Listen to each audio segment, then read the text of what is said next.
আসসালামু আলাইকুম প্রিয় শিক্ষার্থীরা, তোমরা কেমন আছো সবাই? হ্যাঁ, আশা করি তোমরা সবাই ভালো আছো। আমিও ভালো আছি আল্লাহর রহমতে। তো আজ বুধবার হিসেবে আমাদের সাপ্তাহিক রুটিন অনুযায়ী কেমিস্ট্রি ক্লাস এখন থেকে 11টা থেকে 11:45 পর্যন্ত তোমাদের সঙ্গে আমি যুক্ত হয়েছি।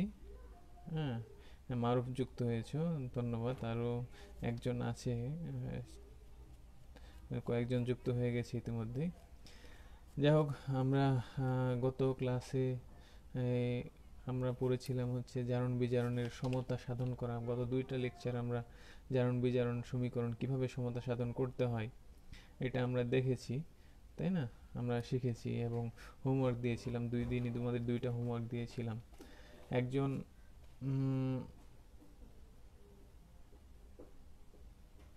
একজন আমাকে এক হোমওয়ার্ক দিয়েছিল, কিন্তু সে তার নাম বলতে চায়নি। ওয়ালাইকুম আসসালাম, সাকিব চৌধুরী মারুফ। আলহামদুলিল্লাহ, ভালো। হ্যাঁ, যাই হোক, তো আমাদের হোমওয়ার্কটা কোন স্টুডেন্ট জানি দিয়েছে, কিন্তু সে তার নাম বলতে চায়নি। আর হোমওয়ার্ক, সাকিব হোমওয়ার্ক করেছো কিনা? ওয়ালাইকুম আসসালাম রিফাত হোসেন। ওকে, আমরা ক্লাস শুরু করি। হ্যাঁ, কারণ আমাদের ক্লাসের টপিকগুলো নিয়ে আগাতে হবে। পরের দিকে দেখা যাচ্ছে ক্লাস যেহেতু আমাদের সপ্তাহে কম হয়ে যাচ্ছে এমনিতেই, তাই না? কলেজ খোলার পর পর আরও অনেক ক্লাস আছে, তাই তো? ক্লাস করে আমাদের সিলেবাস শেষ করতে হবে। তো যাই হোক, আমরা এখন হচ্ছে গিয়ে খাতা কলমে চলে যাচ্ছি যেন আমরা ক্লাস অংশটুকু করতে পারি। তো খাতা কলমে যাওয়ার সময় আমরা খেয়াল করব যে গত দিনের হোমওয়ার্কটা আমি জাস্ট হিন্ট দিয়ে দিয়েছিলাম। তোমরা করতে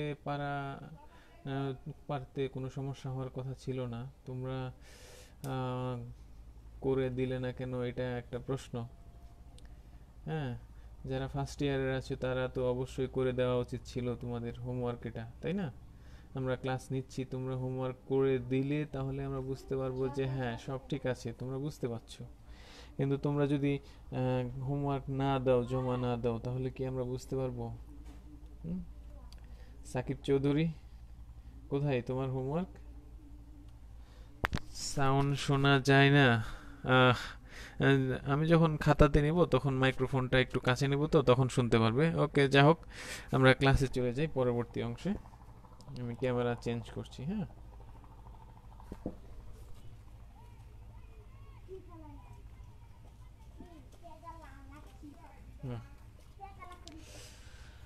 ওকে।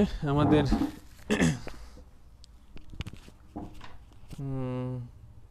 তোমরা কমেন্ট করে প্রশ্ন করতে পারো। সোহানোয়া যুক্ত হয়েছে। যাই হোক, আমরা গতদিন এই হোমওয়ার্কটা দিয়েছিলাম তোমাদেরকে। এটা তোমরা করেছো নিশ্চয়ই। আমি শর্টকাটে শুধুমাত্র তোমাদেরকে খুবই সিম্পলি করে দিচ্ছি। আমি এখানে আর বোঝাবো না এতটা, কারণ তোমাদের হোমওয়ার্ক ছিল। যারা করেছো, যারা পেরেছো, বুঝতে পেরেছো, তারা শুধু মিলিয়ে নিবে আমার সঙ্গে, ঠিক আছে কিনা। তো এখানে তোমাদেরকে আমি বলে দিয়েছিলাম, লেখাগুলো স্পষ্ট দেখা যাচ্ছে কিনা কেউ যদি কমেন্টে জানাও। হ্যাঁ, ওকে। সাকিব চৌধুরী নেক্সট ক্লাস থেকে দিবে হোমওয়ার্ক। ধন্যবাদ, অবশ্যই দিবে তোমরা। একটু কমেন্টে কেউ একজন জানাও যে লেখাগুলো স্পষ্ট দেখা যাচ্ছে কিনা।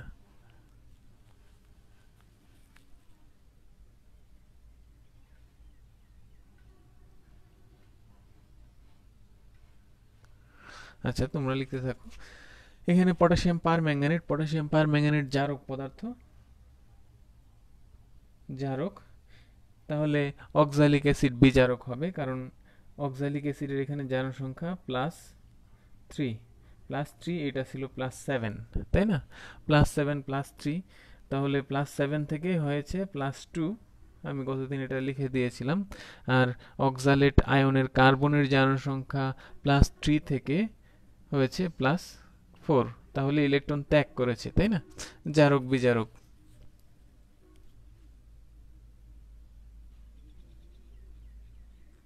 জি স্যার, ক্লিয়ার আছে। ওকে সাকিব, ধন্যবাদ।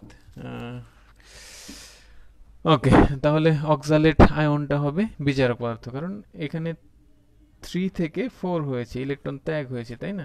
তাহলে আমরা এটা হচ্ছে জারণ অর্ধ বিক্রিয়া। আয়নিক সমীকরণ তোমরা নিশ্চয়ই লিখতে পেরেছো, আমি আয়নিক সমীকরণটাও লিখে দিচ্ছি।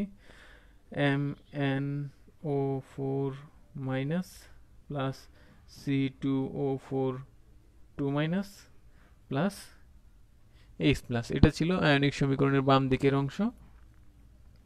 ডান দিকের অংশ হবে হচ্ছে গিয়ে Mn2 plus plus CO2 plus H2O, পানি। এটা পানি।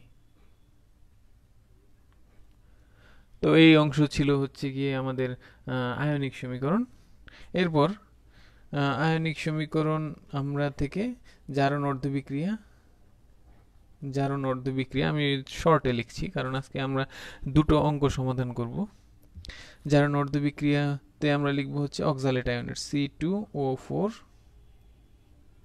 এটা জারণ অর্ধবিক্রিয়া দিবে, তাহলে হবে CO2, আমি হিন্টে বলে দিয়েছিলাম। ইলেকট্রন ছাড়বে, কয়টা ইলেকট্রন ছাড়বে? এখানে দুইটা কার্বন আছে, প্রতিটা কার্বনের জারণ সংখ্যা 3+ থেকে 4+ হয়েছে, 3+ থেকে 4+ হয়েছে, তাহলে একটা করে ইলেকট্রন ছাড়ে, তাহলে দুটা কার্বন দুটো ইলেকট্রন ছেড়েছে, তাহলে আমাদের এই বিক্রিয়াটা নিজে ব্যালেন্স হয়ে গেছে, জারণ অর্ধবিক্রিয়া। এবং বিজারণ অর্ধবিক্রিয়াটা কি ধরনের হবে? MnO4 মাইনাস, আমরা বলেছিলাম অম্লীয় মাধ্যম, এই অক্সিজেনকে নিউট্রালাইজ করার জন্য, প্রশমিত করার জন্য আমরা দিব প্রোটন। যেহেতু বিজারণ অর্ধবিক্রিয়া, তাই আমাদের এখানে ব্যবহার করতে হবে ইলেকট্রন, ইলেকট্রন ব্যবহার করতে হবে, এবং তৈরি হবে Mn2 প্লাস প্লাস H2O। এই সমীকরণটাকে যদি আমরা ব্যালেন্স করি, তাহলে অক্সিজেন যেহেতু 4টা আছে, তাহলে 4টা পানি হবে, 4 দুগুণে 8টা হাইড্রোজেন, একটা ম্যাঙ্গানিজ আয়নের জন্য 5টা ইলেকট্রন প্রয়োজন পড়ে, 7+ থেকে 2+ বিধায়।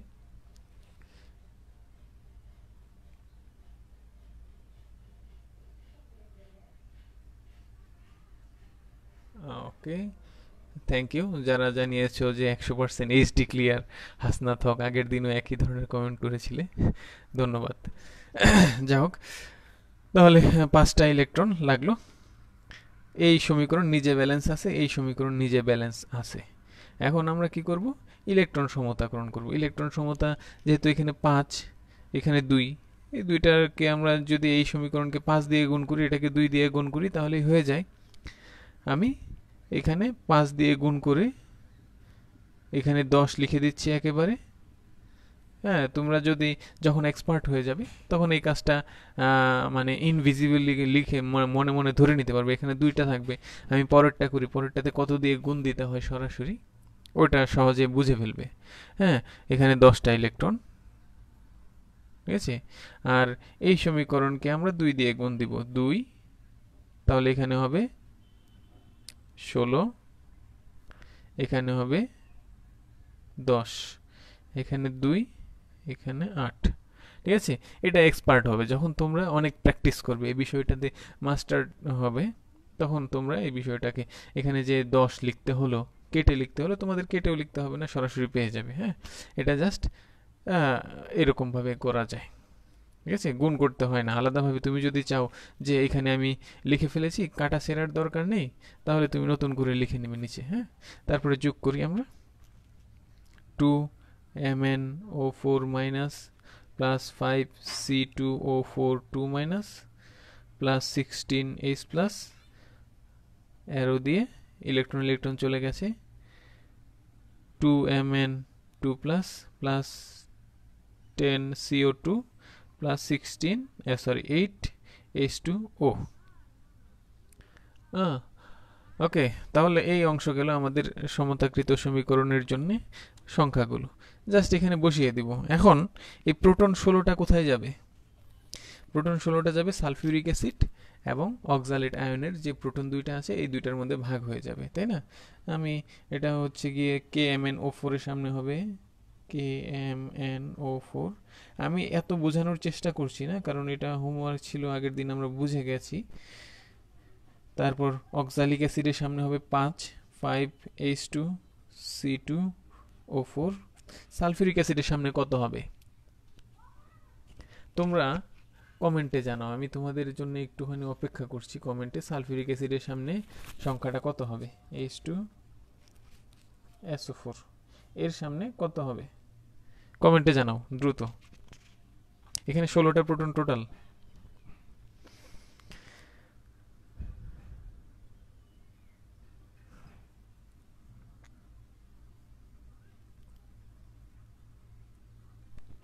হ্যাঁ, দেখি কে কমেন্ট করে। কমেন্ট করে আমাকে জানাও যে প্রোটন 16টা ছিল, সালফিউরিক অ্যাসিডের সামনে কত হবে।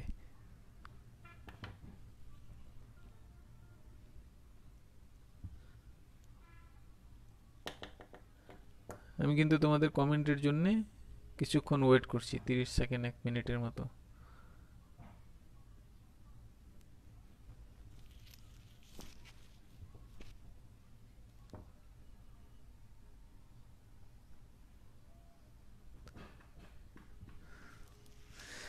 আচ্ছা, মোট 16টা প্রোটন, যেহেতু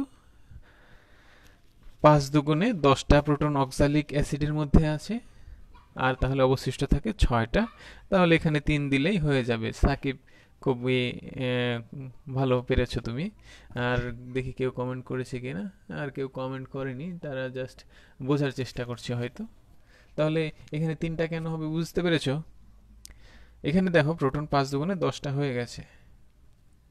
5 দুগুণে 10টা, মোট হবে 16টা। 10টা থেকে 16টা বাদ দিলে 6টা। তাহলে একটা সালফিউরিক অ্যাসিড থেকে আমাদের 2টা প্রোটন যেহেতু আসে, তাহলে 3 দুগুণে 6টা, টোটাল 6 আর 10 16। ওকে।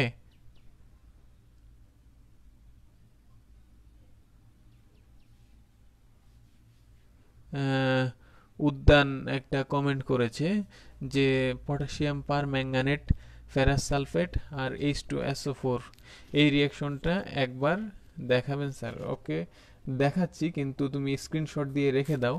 হ্যাঁ, কারণ এইটা আমরা আমাদের আজকের ক্লাসের বিষয় না। এইটা তুমি স্ক্রিনশট দিয়ে রেখে নাও,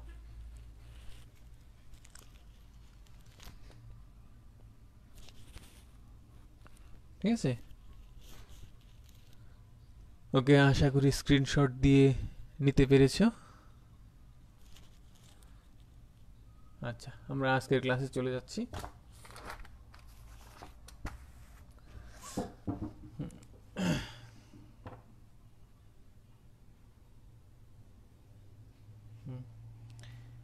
ওকে, আজকের ক্লাসে আমরা এই জারণ বিজারণ সমীকরণ ব্যবহার করে জারণ বিজারণ সমীকরণের সমতাকরণের টেকনিক ব্যবহার করব, এবং টাইট্রেশনের যে ঘনমাত্রা বিষয়ক গাণিতিক সমস্যা আমরা করেছিলাম অম্ল এবং ক্ষারের সঙ্গে, ওই ধরনের সেন্স ব্যবহার করে আমরা দুটো অঙ্ক করব আজকের ক্লাসে। দুটো অঙ্ক, হ্যাঁ, কারণ অঙ্কগুলো বোঝার ব্যাপার আছে। এই অঙ্কগুলো তোমরা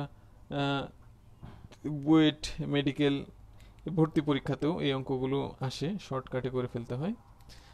শর্টকাটে তোমরা যেন করতে পারো, এই জন্য তোমরা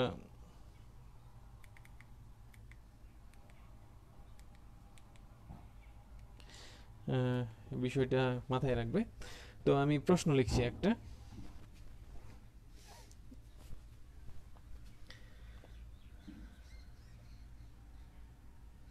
প্রশ্ন লেখার আগে আমরা একটুখানি বিষয়টা ক্লিয়ার হই। জারণ এবং বিজারণ বিক্রিয়ার মধ্যে আমরা যে রেশিওটা পাই এই বিক্রিয়ার ক্ষেত্রে, আমরা দেখি একটুখানি যে 2 এর সামনে 2 আছে, এর সামনে 5 আছে, তাই না। তাহলে এর সঙ্গে এর মাত্রিক বিক্রিয়া হবে কত, 2:5 আকারে, তাই তো, মোল সংখ্যা। তাহলে আমরা এই সংখ্যাটাকে এরকম ভাবে ব্যবহার করতে পারি,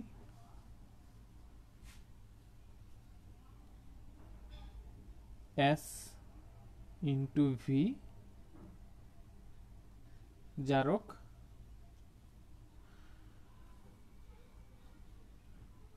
S ইন্টু ভি বিজারক, ঠিক আছে, ইকুয়াল জারকের মোল সংখ্যা বিজারকের মোল, এই অনুপাত আকারে। এই সমীকরণটা আমরা ব্যবহার করতে পারি, অথবা আমরা ঐকিক নিয়ম স্টাইলের একটা গাণিতিক ধরন আছে, আমি ওইটা প্রিফার করি, কারণ ওইটা দিয়ে করাটা একটু আমার কাছে সহজ লাগে। এটা দিয়েও করা যায়, কোনো সমস্যা নেই, মানে ঘুরে ফিরে একই অবস্থা সব। হ্যাঁ, তাহলে আমরা এই ফর্মুলাটাকে আমরা যদি চিন্তা করি, এখানে এই জারককে এ চিন্তা করি, তাহলে এখানে এ, এখানে বি, এখানে বি, তাই না? তাহলে A into S A S B V B, B into S A V A, আগের ফর্মুলাটাই কিন্তু চলে আসে, ঠিক আছে? তো যাই হোক,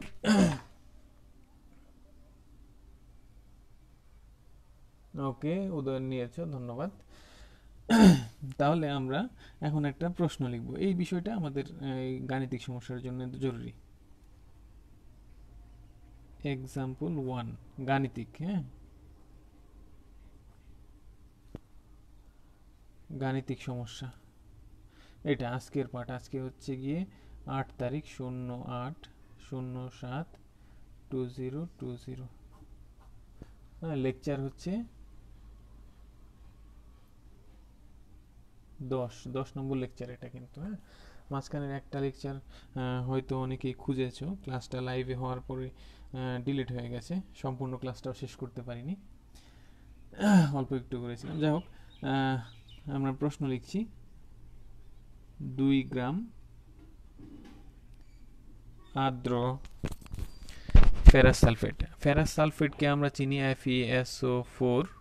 এই ফেরাস সালফেট যখন আর্দ্র বলবে তখন এর সঙ্গে 7টা পানি থাকবে, 7H2O কে অম্লীয় মাধ্যমে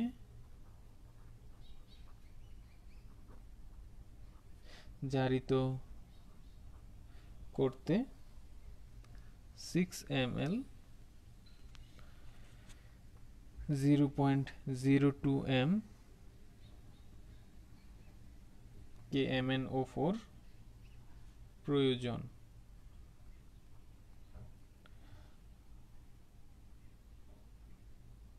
প্রদত্ত নমুনাতে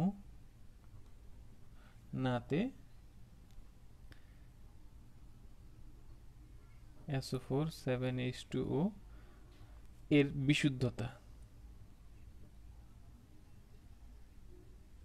আমি আর লিখছি না, বিশুদ্ধতা কত নির্ণয় করতে হবে, ঠিক আছে? তাহলে আমাদের প্রশ্নটা আমি আরেকবার একটুখানি বলে দিচ্ছি। 2 গ্রাম আর্দ্র ফেরাস সালফেট রয়েছে, যাকে অম্লীয় মাধ্যমে জারিত করতে 6 ml 0.02 m পটাশিয়াম পারম্যাঙ্গানেট প্রয়োজন হয়। তাহলে ওই প্রদত্ত নমুনাতে ফেরাস সালফেটের বিশুদ্ধতা কত?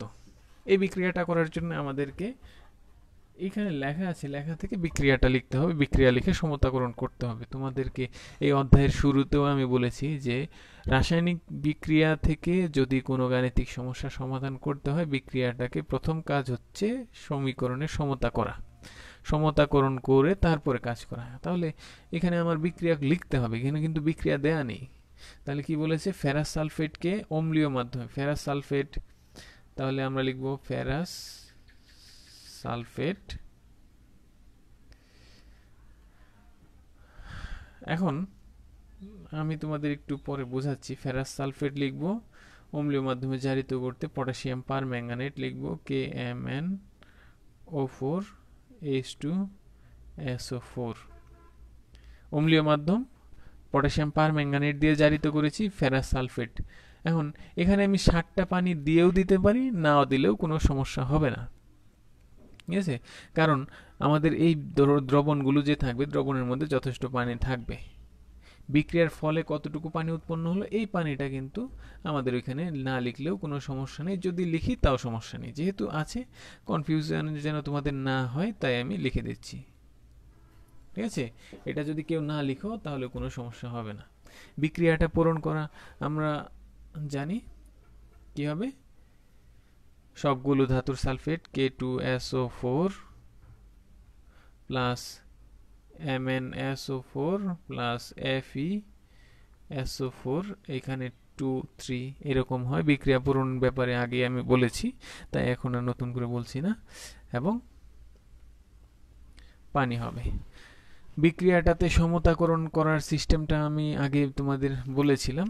এখন একটু শর্টকাটে কিভাবে করা যায় এটা সম্পর্কে বলবো। দুটো অঙ্ক মনে হয় করা যাবে কি না, যাই হোক আমরা চেষ্টা করি।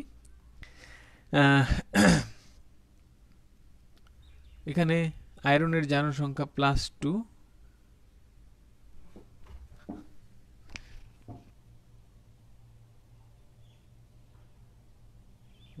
ওকে।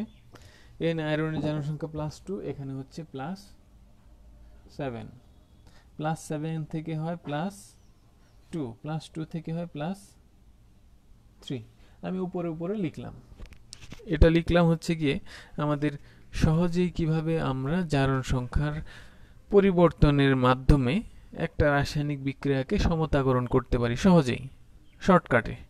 ঠিক আছে, না হলে তুমি এটা মুখস্থ করে রাখতে পারো যে এর সামনে এখানে 5 হবে, হ্যাঁ, এখানে 1 হবে, তাহলে হয়ে গেল, কোনো সমস্যা নেই। ঠিক আছে, তোমরা যদি মুখস্থ করে ফেলতে পারো তাহলে আয়রন ইলেকট্রন ছাড়ে 1টা করে, ম্যাঙ্গানিজ ইলেকট্রন গ্রহণ করে 5টা করে, তাহলে ব্যালেন্স করতে হবে, তাই না? তাহলে এখানে 5 দিয়ে আমি গুণ করে দিলাম। কথাটা বুঝেছো? আয়রন ইলেকট্রন ছাড়ে 1টা করে, ম্যাঙ্গানিজ গ্রহণ করে 5টা করে, তাহলে একটা ম্যাঙ্গানিজের জন্য 5 গুণ আয়রন দরকার, এই 5 দিয়ে দিলাম। এর সামনে 1 হয়ে গেল, ব্যালেন্স মোটামুটি হয়ে গেছে। এখন পানির ব্যবস্থা করতে হবে। পানি কয়টা হবে? এখানে 4টা অক্সিজেন আছে, এই অক্সিজেন হিসাব করা যাবে না, এই অক্সিজেন হিসাব করা যাবে না। আমাদের এখানে স্পেশাল অক্সিজেন যেটা, এগুলো হচ্ছে গিয়ে যৌগ মূলকের অন্তর্ভুক্ত, তাই এই অক্সিজেনগুলোকে আমরা ব্যবহার করব না, হিসাবে ধরবো না। হ্যাঁ, তাহলে এখানে 4টা অক্সিজেন আছে, তাহলে পানি হবে 4টা। এখানে 4 লিখতে পাচ্ছি না, কারণ এখানে যখন 5 দিয়েছি, 5 সাথে 35টা পানি হয়ে আছে, তাই না? তাহলে 35 আর 4 39টা পানি হবে টোটাল। ঠিক আছে, সালফিউরিক অ্যাসিড কয়টা হবে? 4 দুগুণে 4টাই সালফিউরিক অ্যাসিড হবে। পটাশিয়াম যেহেতু একটা ছিল, এখানে হাফ, আর এখানে 5টা আছে, 5/2 দিতে হবে। ঠিক আছে, তো এটা তোমরা কয়েকটা সমীকরণকে এই জারণ সংখ্যার পরিবর্তন খুঁজে এই ধরনের প্র্যাকটিস করার চেষ্টা করবে। এটা মাস্টারি হওয়ার জন্য অনেক সময় লাগবে, কারণ সহজেই এই ব্যাপারটাকে ধরে ফেলতে পারলে আমি বলবো তোমার মেধা অনেক ভালো, সবার মেধাই রয়েছে। যারা খুবই দ্রুত ক্যাচ করতে পেরেছো তারা তো অনেক মেরিটোরিয়াস, আর যারা ক্যাচ করতে একটু দেরি লাগবে এটাই স্বাভাবিক। হ্যাঁ, ওকে, যাই হোক, তাহলে এইভাবে আমরা সহজেই জারণ সংখ্যার পরিবর্তন হিসাব করে একটা রাসায়নিক বিক্রিয়াকে সমতাকরণ করে ফেলতে পারি। ওকে, আচ্ছা, তাহলে আমাদের প্রশ্ন অনুসারে এই লাইনটা লেখা হয়ে গেছে যে 2 গ্রাম আর্দ্র ফেরাস সালফেটকে অম্লীয় মাধ্যমে জারিত করতে এত প্রদত্ত নমুনায় ফেরাস সালফেটের বিশুদ্ধতা কত। এই অঙ্কটা আমরা এই সমীকরণের সাহায্যে করতে পারি, অথবা একটা গাণিতিক ঐকিক নিয়মের স্টাইলে আমরা করতে পারি। আমি ঐকিক নিয়মের স্টাইলে যাচ্ছি, ঠিক আছে, কারণ এখান থেকে আমাদের ঘনমাত্রা বের হবে, আমাদের ঘনমাত্রা থেকে আবার ওই একই উপায়ে আমাদের গ্রামে নিতে হবে, গ্রাম থেকে পরে পার্সেন্টেজে যেতে হবে। তাই আমি আর এই ফর্মুলা এখন ব্যবহার করছি না। ঠিক আছে, তাহলে আমার সমাধান, এটা কিন্তু সমাধানের একটা লাইন। হ্যাঁ, সমতাকৃত সমীকরণটা এখানে সংগঠিত বিক্রিয়া এটা। ঠিক আছে, তোমরা যদি সবাই খাতা কলম নিয়ে বসো, তাহলে আমার কিছু কথা যদি নোট করে নাও, তাহলে তোমাদের জন্য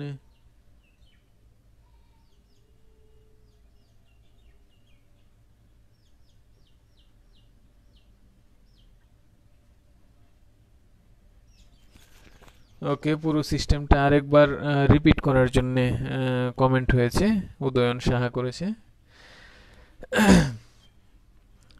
আয়রন ইলেকট্রন ত্যাগ করে একটা, ম্যাঙ্গানিজ ইলেকট্রন গ্রহণ করে 5টা। একজনে 5টা ইলেকট্রন নিতে ইচ্ছুক, আরেকজন যদি একটা ইলেকট্রন ত্যাগ করে, তাহলে তো সমতা হলো না, তাই না? তাহলে কি করতে হবে? 5টা ইলেকট্রনই ত্যাগ করতে হবে। 5টা ইলেকট্রন ত্যাগ করার জন্য আমরা সামনে 5 দিয়ে দিলাম, তাহলে 5টা আয়রন মিলে 5টা ইলেকট্রন ত্যাগ করলো, আর একটা ম্যাঙ্গানিজ একটা ইলেকট্রনিক গ্রহণ করে ফেললো, 5টা ইলেকট্রনিক গ্রহণ করে ফেললো। তাহলে এখানে আমার 5 দিতে হচ্ছে, আর এখানে 1। ওকে, আচ্ছা, জারক বিজারক সমতা হয়ে গেছে। এখন বাকিগুলো সমতাকরণ। বাকিগুলোর মধ্যে আমি বলেছি সালফিউরিক অ্যাসিডের সামনে সংখ্যাটা কত হবে এটা নির্ধারণ করবে পার ম্যাঙ্গানেট আয়নের মধ্যে অক্সিজেন কয়টা আছে, ডাইক্রোমেট আয়নের মধ্যে অক্সিজেন কয়টা আছে। পার ম্যাঙ্গানেট আয়নে অক্সিজেন আছে 4টা, তাহলে এই সংখ্যাটা হবে 4। পানি তৈরি হবে কয়টা? এখানে যে কয়টা আছে এই 4টা পানি তৈরি হবে, কিন্তু আমি এই বিক্রিয়ার ক্ষেত্রে এখানে পানির পরিমাণটা 4 লিখতে পারবো না। কেন পারবো না? কারণ এখানে ফেরাস সালফেটের যেহেতু আর্দ্র ছিল, এখানে পানি রয়েছে আমার প্রতি অণুতে 60টা করে, প্রতি অণুতে 60টা করে, তাহলে 7টা 5 অণুতে রয়েছে 35টা। আর এইখান থেকে আমি এই অম্ল এবং পারম্যাঙ্গানেট আয়ন থেকে, পারম্যাঙ্গানেট পটাশিয়াম পারম্যাঙ্গানেট থেকে পাবো 4টা, তাহলে 35 আর 4 39। ঠিক আছে? এই তাহলে কোনটা কোনটা হয়ে গেল? এই পাশে এটা হয়েছে, এটা হয়েছে, এটা হয়েছে, শেষ পানি হয়েছে। ওকে, এখন এগুলোর সামনে সংখ্যা কত বসবে? পটাশিয়াম এখানে কয়টা আছে? একটা, তাহলে এখানে আমি পটাশিয়ামের নিচে 2 আছে, হাফ দিয়ে দিলেই একটা হয়ে যাচ্ছে। আয়রন ছিল এখানে 5টা, এখানে আয়রন নিচে যেহেতু 2 আছে, তাহলে 5/2 দিয়ে দিচ্ছি, তাহলে টোটাল 5 হচ্ছে। হ্যাঁ, আর ম্যাঙ্গানিজ তো একটাই ছিল, একটাই আছে। এই পুরো সিস্টেমটা আশা করি ধরতে পেরেছো।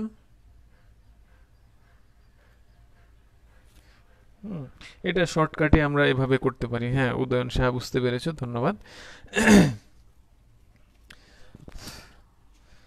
আচ্ছা, গেল, এটা গেল। সরি, এখন আমরা লিখব সমীকরণ হতে।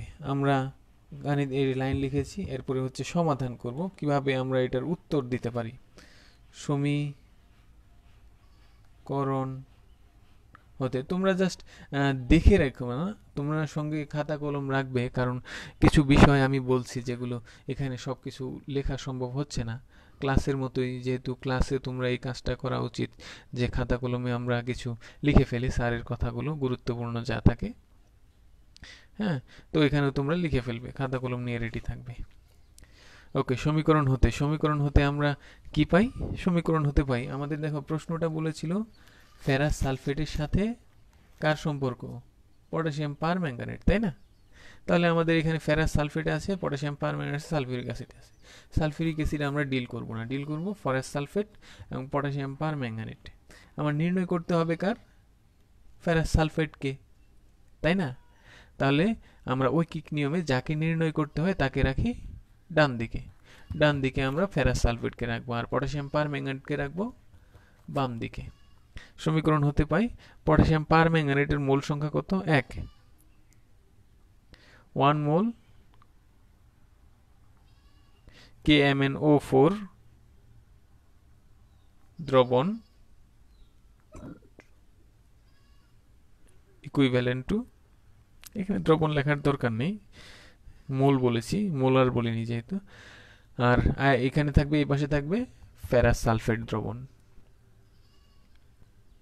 5 মোল FeSO4.7 ওয়াটার। ঠিক আছে? তাহলে এই সমীকরণ হতে 1:5 বিক্রিয়া হচ্ছে। এখন আমরা সমাধান করার জন্য আমাদের এখানে খেয়াল করতে হবে এই স্টাইলে ঐকিক নিয়মের ধরন অনুসারে ml মোলারিটি, পটাশিয়াম পারম্যাঙ্গানেট দেয়া আছে, ml দেয়া আছে, মোলারিটি দেওয়া আছে। আমি এখানে বলেছি মোল, তাহলে আর আমার বের করতে হবে দেখো গ্রাম, তাহলে এই মোলটাকে গ্রামে কনভার্ট করতে হবে। আর এই মোলটাকে আমাদের দেয়া আছে যে আকারে, ওই আকারে পরিবর্তন করতে হবে। ঠিক আছে? আচ্ছা, আমি একটু ফ্যানটা দিয়ে আসি, প্রচুর গরম লাগছে। ফ্যানের শব্দে শোনা যাওয়ার কথা কম, তাই আমি ফ্যানটা বন্ধ করে রেখেছি।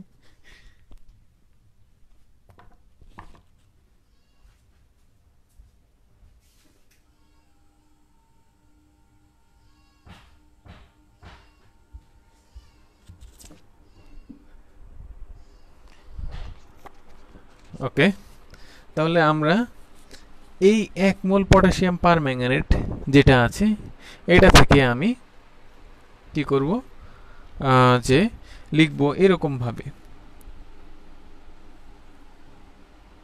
1000 ml।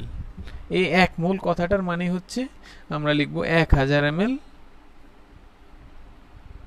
1 মোলার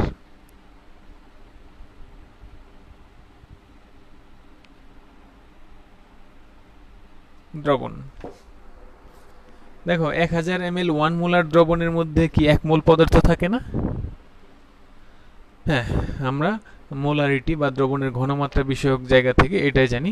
1000 ml এর দ্রবণের মধ্যে 1 মোল দ্রবীভূত থাকলে দ্রবণের ঘনমাত্রা হয় 1 মোলার। তাহলে 1 মোল কথাটাকে আমি ভেঙে লিখলাম 1000 ml 1 মোলার। ঠিক আছে?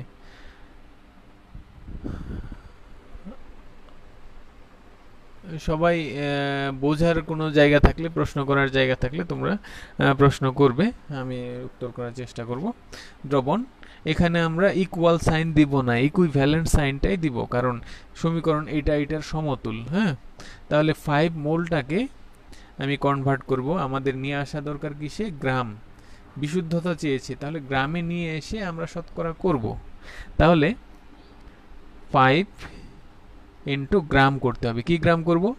এই ফেরাস সালফেট 7 ওয়াটার এর ভরকে আমরা গ্রামে কনভার্ট করব। গ্রামে কনভার্ট করতে হলে তাহলে আমাদের কি করতে হবে? আমি একটু যোগ করি, যে আমাদের আয়রনের পারমাণবিক ভর হচ্ছে গিয়ে 55.85 প্লাস সালফারের পারমাণবিক ভর হচ্ছে 32 প্লাস অক্সিজেন আছে 16টা, 4টা, তার 4 16 64 64। ঠিক আছে? এটা গেল 151.85। এটা গেল ফেরাস সালফেট 151.85। আমার কাছে সায়েন্টিফিক ক্যালকুলেটর নেই, তাই আমি বাটন মোবাইলে ক্যালকুলেটর ব্যবহার করছি। আর পানি আছে 7টা, 7 ইন্টু 18, একটা পানির ভর 18 আমরা জানি, তাহলে 133 প্লাস 133, টোটাল হচ্ছে গিয়ে 151.85।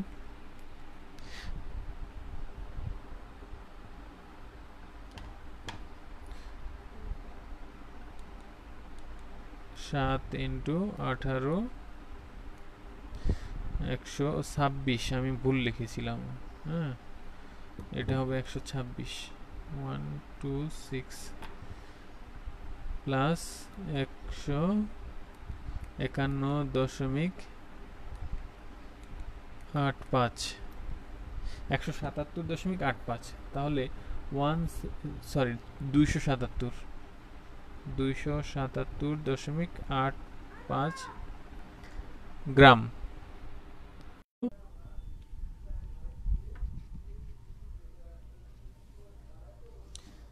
ওকে, আমরা চলে এসেছি।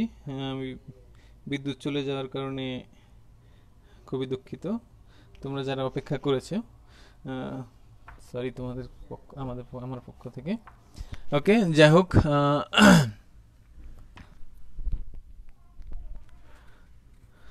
তাহলে 5 ইন্টু এটা আমরা মাল্টিপ্লাই করব এখন।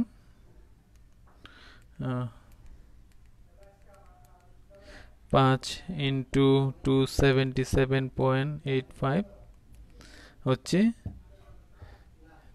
1389.25 গ্রাম। আমাদের এখানে কিন্তু ফেরাস সালফেট যে কথাটা আছে, এই উপরে ফেরাস সালফেট 7 ওয়াটার, এটা কিন্তু সবসময় রয়েছে। ঠিক আছে? আমি ওইটা লিখছি না।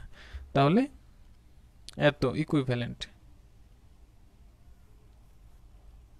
আমার এখানে 1000 ml 1m kmn O4 দ্রবণ এটা গেল। তোমরা সবাই নিশ্চয়ই আছো, হ্যাঁ? আচ্ছা, যাই হোক, এখন আমাদের প্রশ্ন ছিল যে 6 ml 0.02 m পটাশিয়াম পারম্যাঙ্গানেট ব্যবহার করতে হবে, ব্যবহার হয়েছে। তাহলে আমি এখানে বা ml এর পরিবর্তে 1000 ml এর পরিবর্তে লিখব 6 ml 1 m 1 মোলারের পরিবর্তে আমাদের যে দ্রবণটা ব্যবহার হয়েছে এটা লিখব 0.02 m KMnO4 দ্রবণ ইকুইভ্যালেন্ট টু, এখানে আমাদের ঐকিক নিয়মে কি করতে হয়, 1 এর জন্য কত, 6 এর জন্য কত, তাহলে 6 সংখ্যাটা গুণ হয়, তোমরা জানো এটা, আমি বেশি বলবো না আর। তাহলে আমার এখানে ছিল 13,389.25, এখানে গুণ হবে 6 এবং গুণ হবে 0.02, ভাগ হবে কত, এই 1000টা ভাগ হবে, ঠিক আছে? তাহলে আমাদের এখানে গ্রাম হবে উপরের লাইনের ধারাবাহিকতা অনুসারে। এই অংশটুকু যদি আমরা সমাধান করি, এত গুণ 6 গুণ 0.02 আসছে 166.71 ভাগ 1000,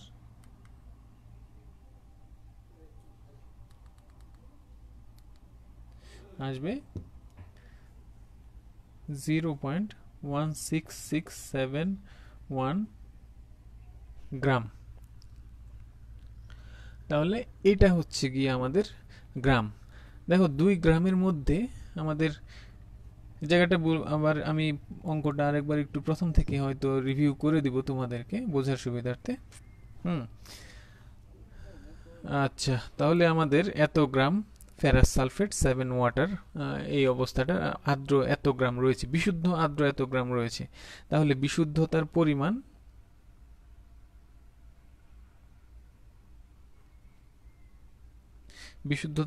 আমরা কিভাবে হিসাব করব? 2 গ্রামের মধ্যে রয়েছে এত গ্রাম, তাহলে 100 গ্রামে কত রয়েছে, এভাবে হিসাব করব, 0.16671 ইন্টু 100% divided by 2 equal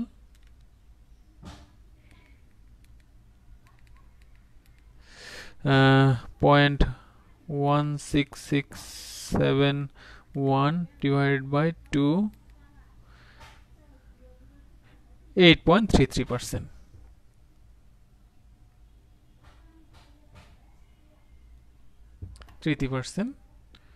ঠিক আছে? তাহলে এই গেল আমাদের সম্পূর্ণ গাণিতিক সমস্যা।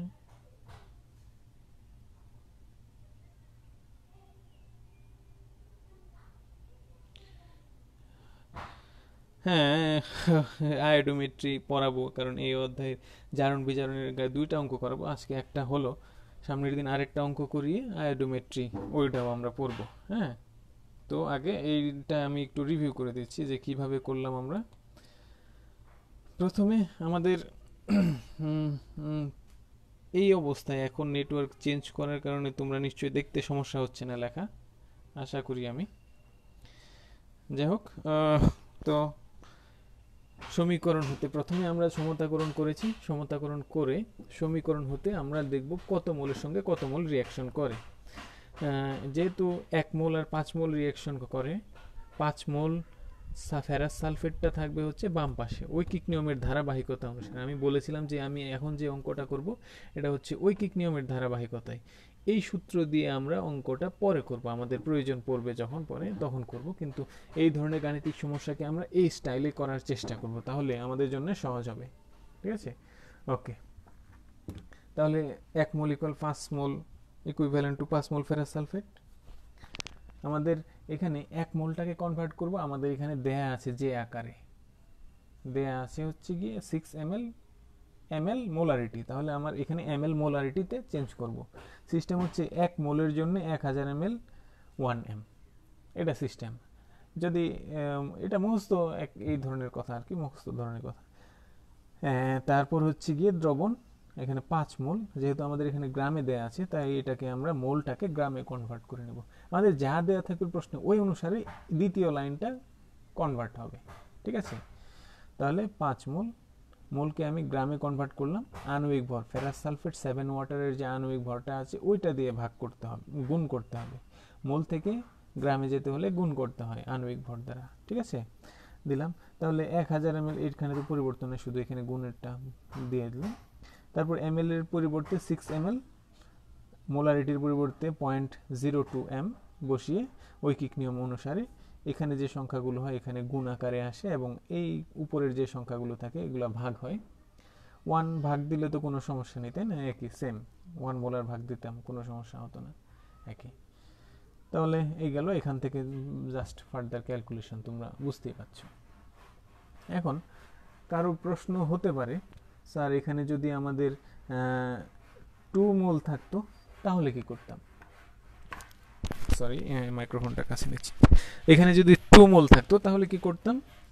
আমি যদি এখানে 1000 এর পরিবর্তে তাহলে 2000 লিখবো, নাকি 1 এর পরিবর্তে 2 লিখবো, নাকি দুই জায়গায় 2 হবে? এটার উত্তর হচ্ছে তুমি চাইলে এক লাইনে পরের লাইন একটা করতে পারো, এখানে 1 মোল লিখবে, তাহলে 2টা কি এপাশে নিচে চলে যাবে, 5/2 হবে, তাই না? তখন এইভাবে চলে আসতে পারো। অথবা তোমার জন্য আরেকটা অপশন রয়েছে, তুমি যে কোনো একটাতে 2 লিখো। 2 মোল সমান 2000 ml 1 মোলার, অথবা 1000 ml 2 মোলার পটাশিয়াম পারম্যাঙ্গানেট দ্রবণ, ঠিক আছে?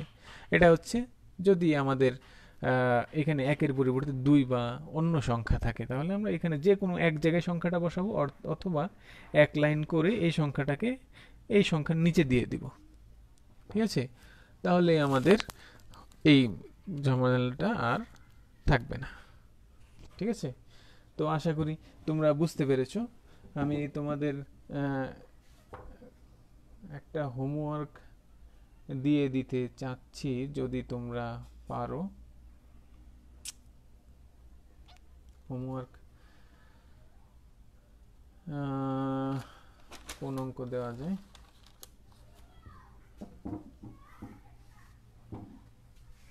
একটা হোমওয়ার্ক, হ্যাঁ,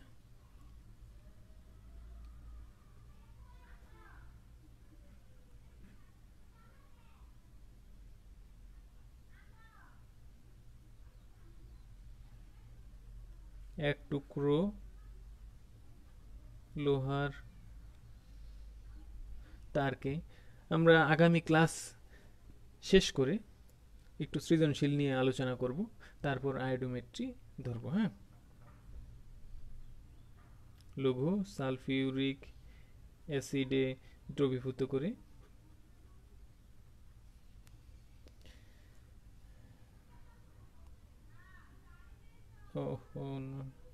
এই অঙ্কটাতে একটু ঝামেলা নেই। তারকে লঘু অ্যাসিডে এক টুকরা লোহার তারের পরিমাণ, এক টুকরা লোহার তারের পরিমাণ হচ্ছে গিয়ে অ্যাসিডে দ্রবীভূত করে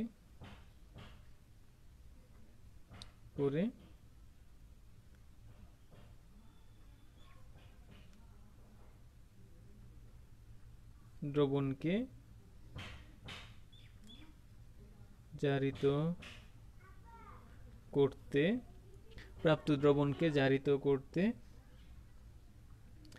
KMnO4 দিচ্ছি। হ্যাঁ, 0.01 m KMnO4 এর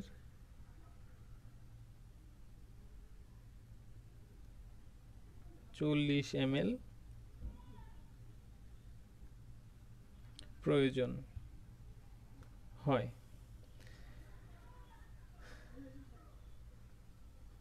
তারের পরিমাণ, তারে লোহার পরিমাণ নির্ণয় করো।